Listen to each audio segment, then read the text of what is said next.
வணக்கம் நண்பர்களே. இன்றைக்கி நம்ம ஆத்கியா கார்டனில் என்ன பார்க்க போகிறோம்னு பார்த்திங்கன்னா, கடலை அறுவடை தான் பார்க்குறோம். வேர்க்கடலை, நிலக்கடலைன்னு சொல்லக்கூடிய கடலை செடி அறுவடை தான் பார்த்துட்ருக்கோம். பாருங்கள், இந்த வீடியோவில் பார்க்குறது தான் கடலை அறுவடை. நம்ம தோட்டத்தில் போட்டிருந்த கடலை செடிங்கள்லாம் அறுவடை செஞ்சிட்டோம். பாருங்கள் எப்படி சூப்பராக இருக்குன்னு. கடலையை அறுவடை செஞ்சதை உங்களுக்கு நான் லைவ்லேயும் போட்டிருந்தேன். நிறைய பேர் பார்க்கல. இருந்தாலும் கடலை அறுவடை செய்யும் முறைன்னு சொல்லி இதை ஒரு வீடியோவை போடுறேன். ஸ்கிப் பண்ணாமல் ஃபுல்லாக பாருங்கள். நம்ம கடலைங்க எல்லாமே பார்த்திங்கன்னா எல்லாமே நல்லா முத்தி இருந்துச்சு.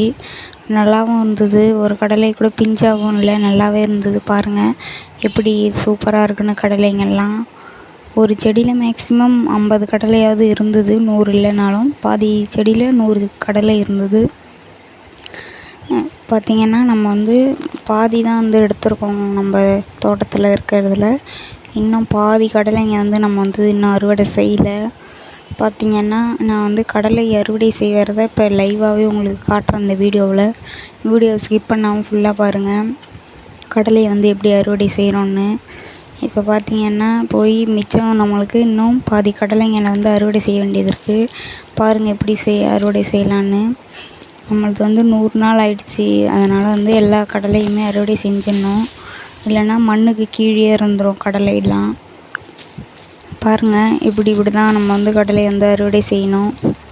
நீங்கள்லாம் எப்படி அறுவடை செய்வாங்கன்னு சொல்லுங்கள். நீங்களும் கடலை போட்டிருந்தீங்கன்னா கமெண்டில் சொல்லிட்டு போங்க. இந்த வீடியோ உங்களுக்கு பிடிச்சிருந்ததுன்னா லைக் பண்ணுங்கள், ஷேர் பண்ணுங்கள், மறக்காமல் சப்ஸ்கிரைப் பண்ணுங்கள். விவசாயம் உங்களுக்கு பிடிக்குன்னா ஒரு லைக்காவது பண்ணிட்டு போங்க. இந்த வீடியோ ரொம்பவே கஷ்டப்பட்டு எடுத்திருக்கேன். அதுக்காக ஃபுல்லாவது பாருங்கள். ஸ்கிப் பண்ணாமல் லைக் பண்ணலனாலும் பரவாயில்ல.